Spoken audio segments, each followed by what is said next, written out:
kwa habari jamii. Burudani na michezo tunaweza kuzipata hapa. Fungu la kwanza, ahadi za Chama cha Mapinduzi ambazo na yeye alishiriki kuziandaa. Fungu la pili, ahadi za mgombea ambaye wakati huo alikuwa Dr. John Pombe Magufuli.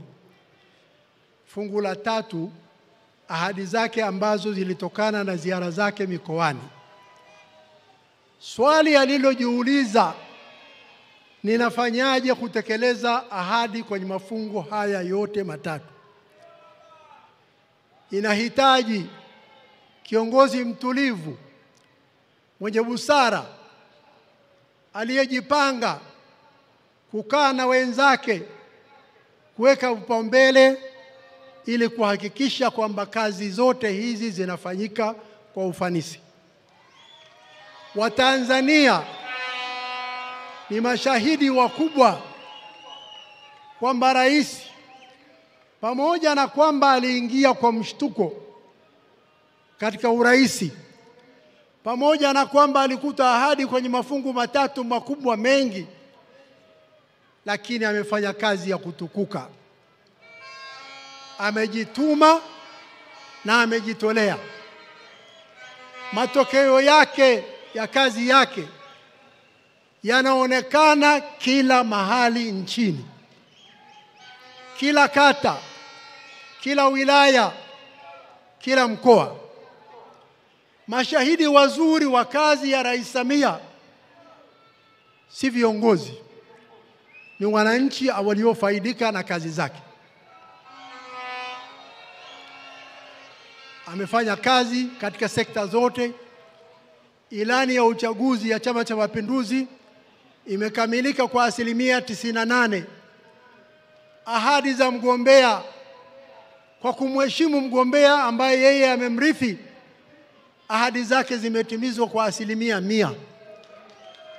Na yeye mwenyewe kwa kutambua wajibu aliokuwa nao kwa Watanzania, ahadi zote alizozitoa wakati anatembea mikoani alizikamilisha kwa 100%. Katika kila sekta, sitaki kuzielezea, wenzangu walionitangulia akiwemo Profesa Kitila Mkumbo wamezieleza vizuri kwa ufafanuzi mkubwa sana. Baba wa Taifa Mwalimu Julius Kambarage Nyerere, mara baada ya uhuru wa nchi yetu, chini ya uongozi wa chama chetu, alikuja na kauli mbiu ya uhuru na kazi. Miaka 10 baadaye akaja kauli mbiu nyingine, uhuru ni kazi. Chama cha Mapinduzi leo katika kampeni yake inayoongozwa na Dr. Samia imekuja na kauli mbiu, kazi ni utu. Maana yake ni nini? Maana yake ni kwamba Chama cha Mapinduzi, serikali inayoongoza na rais mwenyewe wanatambua thamani na umuhimu wa kazi ili nchi iweze kuendelea.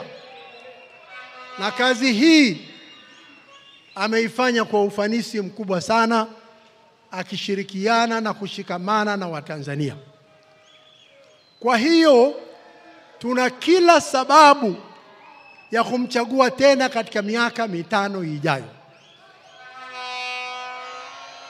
Katika muda wa mwezi mzima amezunguka nusu ya nchi hii, na huu mwezi anakwenda kumalizia nusu nyingine, na anafanya mambo matatu.